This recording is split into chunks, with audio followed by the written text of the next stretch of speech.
Hey everybody, Sean here with my good buddy Steve. What's up, everyone? And we just got out of a screening of Lightyear, the latest Pixar film, which is the movie that Andy saw as a kid that made him a big fan of Buzz Lightyear. And after watching it, I've got to say, Andy kind of has not the best taste in movies. No. This movie's alright, like at best. It's just an alright movie. I was debating whether I liked it more or less than Toy Story 4, but after thinking it over, I'm going to give Toy Story 4 the edge on this one. And I'm not a big fan of Toy Story 4 because I just didn't like the way that one turned out, like how it ended, and like just the story and everything involved. This one's just really kind of lackluster. Like, this is like the movie Andy went to see. Like, it probably displays at the beginning of the movie. It's like in 1995, Andy saw a movie, and that made him a fan of Buzz Lightyear. This is his favorite movie. It just felt like real ego on display within the first credits. Like, yeah, this is the awesome movie that Andy saw that made him this huge, gigantic fan of Buzz Lightyear. And I kept thinking to myself, God, even the kids in this movie were bored. I'm like, what the hell did Andy see? Like, maybe he was like, maybe he saw Buzz Lightyear. Like, you know, like he was Buzz or something. Yeah, the kids were really quiet throughout a lot of the movie. There was like a couple laughs here and there, but just a really quiet theater. Yeah, honestly, because there was barely anybody in the theater, come to think of it, which is kind of surprising. This is a Toy Story. You know, I think most people are kind of right? Yeah, I think people are just kind of confused about this movie in general because it's just like, what is this, Lightyear, the toy? It's like, and you know, Chris Evans is voicing Buzz Lightyear. They don't have Tim Allen in it, which is a real letdown because Tim Allen just is this character. He is Buzz Lightyear. He is Buzz Lightyear. I get he's the toy based on the movie. Like, that's all that whatever BS reasoning they have for. Like, Chris Evans is a good actor. Like, he could be, you know, he's competent. He does like well enough, I guess, in the role. But as you're watching it, you just feel like, man, I wish Tim Allen was in this thing. Yeah, it was like Captain America was voicing Buzz Lightyear throughout the movie. Right. And it's very distracting because you just hear that voice. It's like, it doesn't feel like Buzz Lightyear. This doesn't feel like something kids would get really overly enthusiastic about because, well, let's look at an example. There's also a VHS I have at my house, which is Buzz Lightyear Star Command: The Adventure Begins, which is like a movie, which is also a bit of a pilot for the Buzz Lightyear TV show. I have a feeling like that would be the thing that excites kids because you got the aliens, you got Zerg, you're traveling different worlds. There's more charisma involved with the characters. This thing, they're just stuck on a planet like the entire time. It's like Interstellar. It's basically Interstellar, except Buzz Lightyear's traveling like trying to find a way to like get this hyperdrive going because they're stranded on this planet. And they basically build a whole civilization there, yet they don't even think to kind of maybe send a distress signal out into space or anything like that. There's no acknowledgement of that at all. I'm like, can't you just go like without hyperspeed, maybe send a beacon out or something like that to let everyone know where you're at? I mean, they establish you can kind of do it, or given all the tests he's doing, like he can't go full like hyperspeed speed, but he can still do like maybe 60-70% to kind of like wing it on the way out of there. But yeah, like I said, it's basically kind of like Interstellar. Buzz Lightyear like is trying to like test these different fuel supplies. There's a lot of similarities to Interstellar now. Yeah, but Interstellar, they're trying to find a way to like save humanity. Like this, like I said, and they do like the whole like aging, really like characters age 4 years, 8 years, like 60 to 70 years kind of pass like throughout the course of this movie as Buzz Lightyear's trying to complete his mission. Then Zerg pops up in a less exciting way than that was done in the animated show, or even the. Do we even care about spoilers? Because I feel like who cares, right? Yeah, we'll give it like another minute. There's another thing. If this is Andy's favorite movie, Buzz Lightyear should not be the character you got most excited about. The most exciting character, Woody. Well, not necessarily Woody, but the cat. The cat Socks is the best character. This is the best thing about this movie. Like, the cat is genuinely funny, has the best laughs, has more personality.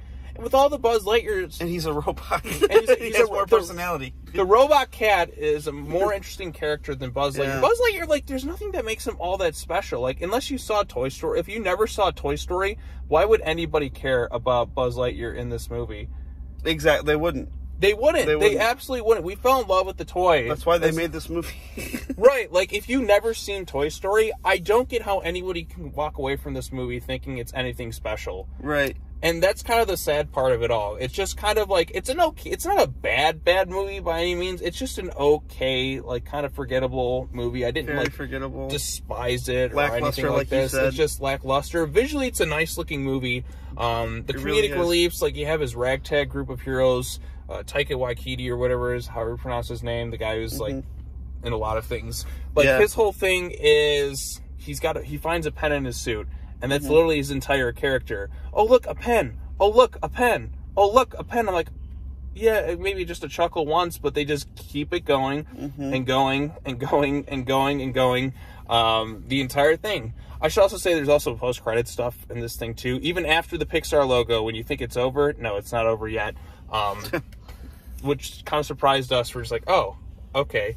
But yeah, like I said, like the plot is kind of just like lackluster. It's just like a bit of Interstellar and just trying to get a fuel cell so he can like hyperdrive everybody home. But it seems even by kind of the end of the movie, they've already kind of discovered something, I think. Or why don't they send a distress signal out into space? Like, does Star Command just forget about these people? Like, does nobody... You see what I mean? Like, it's just... Yeah, I guess we can get into spoilers at this point since we're at the 6-minute mark in the movie. But the big spoiler in this thing is the identity of Emperor Zerg. And it's not even really Emperor Zerg. Like, why is the toys in that? Like, it doesn't line up at all with, like, the toys and everything with it. It feels like it breaks the Toy Story lore. I guess you could say, like, okay, this is a movie he saw, but how come the toys and, like, the cartoon, which is existing within that universe, it just seems way more interesting and exciting. I definitely thought we'd see the aliens, at least. Right, you get vines.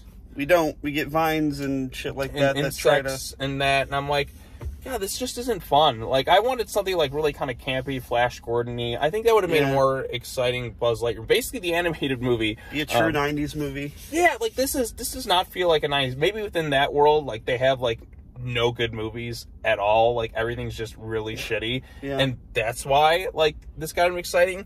You can also see some Pixar Easter eggs, too. I saw, like, the little, like, energy canisters from Monsters, Inc. in the background. The canisters. Yep, I saw that, and I'm like, oh, Monsters, Inc. Like, that was kind of a cool little reference, Easter egg, but I don't know. So, the big reveal of Emperor Zerg, it turns out to be Buzz Lightyear from the future, because he's trying to go back and change the timeline so he can kind of, like, live his life and send everybody home.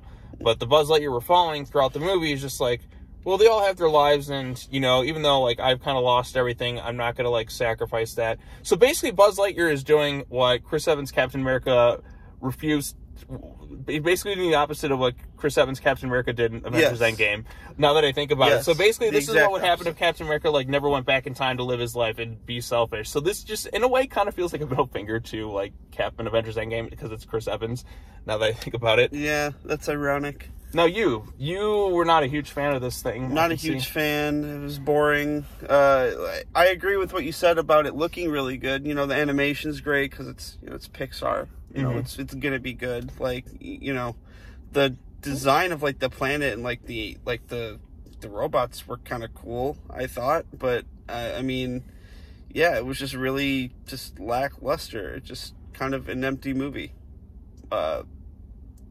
Didn't like the characters really that much. Except for the cat, Socks. Except for Socks. Socks was the best.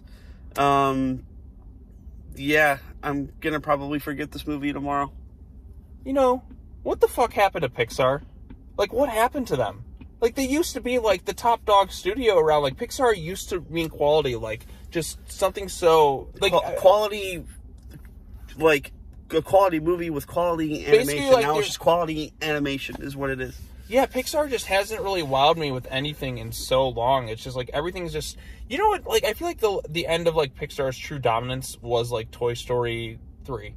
Like, it was, like, from Toy Story to Toy Story 3. After that, I mean, there's been some movies I've liked. I liked Inside Out. Inside Out was one of my favorites. I really liked Coco. For sure. And then, I'm trying to think of anything else that's really, like, stood up to those, like, but no, like, because they've done so I even really liked Soul, too. It's, you know, probably top 10 Pixar movies for me, but... Yeah, I had, like, a ranking of all. Aside from that, yeah. Like, this one's, like, near the bottom of the list. Because, like I said, Pixar just does so many forgettable... They basically become, like, DreamWorks, in a way. It's true, though. Well, DreamWorks, in some ways, has done better. But, like, DreamWorks, like, you know, their best series, I think, to me, was the Kung Fu Panda. Like, cause that's one where it's like a genuine surprise Shrek by how 1 and good 2. Shrek 1 and 2. Even the first Shrek doesn't really hold up as well. I at least when disagree with that. I mean, the memes of that are classic, but like I adore the Shrek movies, but Shrek 3 is where it died. Shrek 3 is where it died. You're right. Yeah, and then they had Puss in Boots. I saw some ads for those. Yeah, there's a new Puss in Boots movie. But yeah, Pixar used to be like the studio. Like, I feel like they just kind of lost like what made them special anymore. Just like you said, it's like quantity over quality anymore. Because they used to be like, they're like the Studio Ghibli of here. But even Studio Ghibli, from what I heard, is like kind of dwindled in quality compared to like their classic work. It's so weird to see like this once really like great prosperous studio just like produce things that to me just aren't anything special anymore. I know some people really like Soul and thought it was something unique in that. I didn't care for it as much. But like I said, like it's just, they don't feel like, I used to like go to Pixar and then it just felt like something really like would really like get to me. So like the last one I feel like I really liked was Incredibles 2, which, you know, the only downside of Incredibles 2 is the villain's not Syndrome. Like, Syndrome was the much better villain, but I still enjoyed Incredibles 2 quite a bit.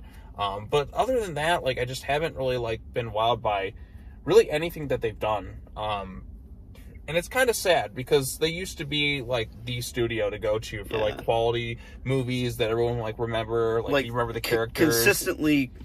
Consistent quality in all their movies they used to release. Right, I'm just thinking, man, Toy Story, like, they should have just left it at 3 and just, unless they had something that really was worth revisiting, just left it there, and it would have been a fantastic trilogy. But it's just always just money. Like, and just, like, this movie, like, we already, like, they're like, this is the movie that Andy saw as a kid. Like, it just, like I said, the first line of that, it just felt, like, really egotistical. But even then, like, kids, I don't think will really get that into this thing. No. I really don't. And like I said, this is going to be supposed to be, like, a movie made in 1995. It should feel like a ridiculous 90s movie. I would have been there was a 90s reference when Socks was like linking up to something. We did hear like the dial-up sound. Oh, okay. Well, but that's it though. That's like the oldest reference I think to like the 90s, or I even think that was like 2000s. Right. This does not feel like this should have been like really over the top, kind of campy. Because, like, you know, because that's what Buzz Lightyear was kind of like. It was like those Flash Gordon movie serials and, like, something kind of like a parody of Star Wars, but, like, it had fun. Right. This does not feel fun at all. It's, like, really long, drawn out, and, like, kind of boring for a lot of it. It felt so long. Yeah, and it wasn't that long a movie. Even, like, they sequel baited, too, at the very, very end. Like, Buzz being Zerg, I'm like, doesn't that, like, wasn't he just his father before? Even they have him always, like, dad, and it's like, no, it's really, like, you, Buzz, you're Zerg. I'm like, where the fuck did you get the army from? Like, why did he become Zerg? Like, it feels like they glossed over so much because they want to, like, set up this thing. But I'm like, no, it's just, with all the Disney Pixar movies having gone to Disney, like, Plus, I feel like this one should have just went to Disney Plus at this point. Because it was I agree with that. It wasn't, like, a great, well, luckily for me, I didn't have to pay for my ticket because I had a free He had a free ticket on his thing. And then you were just like, well, you know, I've spent $10 in worse ways before, I think. But right, we've seen way worse things together too. For real, what was that, like, friend request movie that we saw? That was really. Oh my god, dude! Remember that? Gave me a headache. That was we were so excited. I was physically sick after that movie from how bad it was. Yeah, I can't really remember all that happens in it, but like I said, there's some. What other things that we've seen? Was it Truth or Dare? Was one we saw. Did we? Yeah, we did see that one, didn't we? With like the smile. Yeah.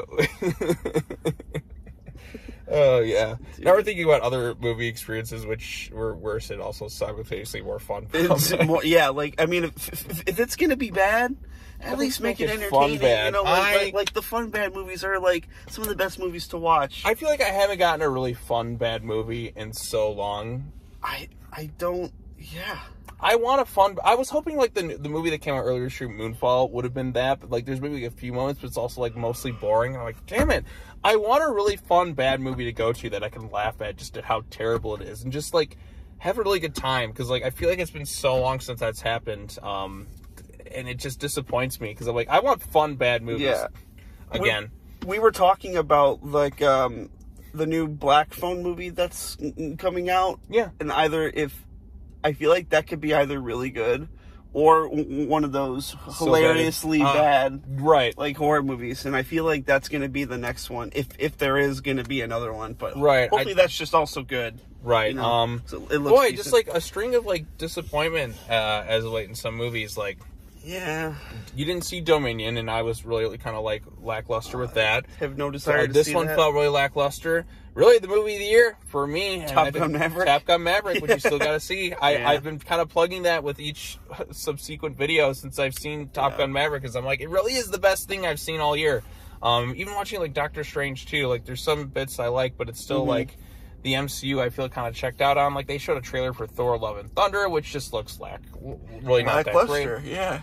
There's so much lacklusterness, so go watch Top Gun Maverick. That's how I'm just going to end most videos nowadays. Don't go watch Lightyear. I wouldn't recommend watching Lightyear. If you're going to watch it, I'd recommend waiting for Disney Plus. Maybe some kids will, I don't know, because the kids weren't that into the movie that were in the theater. Like, you didn't really hear them laughing that much, except at Socks. Socks is the one real highlight in this movie. This movie does not make Buzz Lightyear feel like a special character at all. No. Like when you see Buzz Lightyear in the original Toy Story, that's a character that's just really pops. Like I'm like, man, can you imagine? Like, how do they like manage to make like the toys so much more interesting than like the actual characters themselves? Right. Yeah. I don't get how like Andy would have walked away from this movie. Even a little kid, like I wouldn't have cared too much for this thing. No. Right. Like there's like nothing like. Not. I'll go back and like give another example of something that's super 90s that, you know, like even I could like have a laugh at. Like Mighty Morphin Power Rangers the movie. That's a super 90s movie, but even then, like you could see why a kid would like it. Yeah. And as an adult, like I have a good laugh at how cheesy and hokey it is, and still can have fun in that retrospective. Yeah. This, no. This is just boring. It was boring. Like it's just lackluster and boring. Yeah. All right, this is Buzz Lightyear. 3 out of 10 for me. 4 out of 10 for me. 4 or 5. Respectable. Mid. It's mid. It's mid out of 10. Like and that's low kinda, mid. Yeah, low mid out of 10. Low mid. I'm just bummed because, like I said, Pixar's made some of my favorite movies. I still think my favorite Pixar movie is still Toy Story 2. Yes. Toy Story 2 is still the best one. But I really like the other Toy Stories. Not 4. The first 3. Like, there's only 3 Toy Story movies. Let's just think of it that way. And if I could just, like, Toy Story, if it just really ended at 3, then that's, like, you know, like, good enough. So, but, take it for what it's worth. I wasn't a huge fan of Lightyear. It's just okay. The one highlight for me is the cat. Socks the cat is a more interesting character than Buzz Lightyear. So, like I said, this is the movie Andy truly saw. Why doesn't he have any Socks merchandise? I mean, he has Slinky the dog, but he doesn't have Socks. So, like I said, there's some inconsistencies there. If this is, like, the movie within a movie. But, like, it's just, it could have been so much better. It could have been so much better, but it's not. It could have been way better, for sure. Right. But anyways, Steven, thank you for joining me for this video. Do you have anything to plug? Not really, no. I stream on Twitch sometimes, but, you know, not really anymore. Just, subscribe to this guy. Hey, thank you. Thank you very much. So, yeah, Lightyear, it exists, and it's not the best. So, to infinity and beyond. Boop. Yeah. Oh yeah, this movie had controversy with Buzz Lightyear's bestie too. So there's that, and it's really not much in the movie at all that everyone like freaked out about. But yeah. But like I said, to infinity and beyond. Boop. Boop. Also, why doesn't Andy have any merchandise of her? Kind of think of it. If this is supposed to be the movie, like I said, there's so many inconsistent things. Like you'd think Andy would have like the other characters, multiple Space Rangers, multiple Space Rangers, but he has like the most lackluster character of all, Buzz Lightyear. The toy has more personality than Buzz Lightyear does in this movie. So, and it's just, that's it. It's whatever. So, I don't want to talk about this movie anymore. All right, no more. I'm done. Pixar, do better. Do better. Please do better. It's a shame to see you just kind of just as of late. All right, as always, take care now. Bye-bye then, and we'll see you all in the next video. Peace.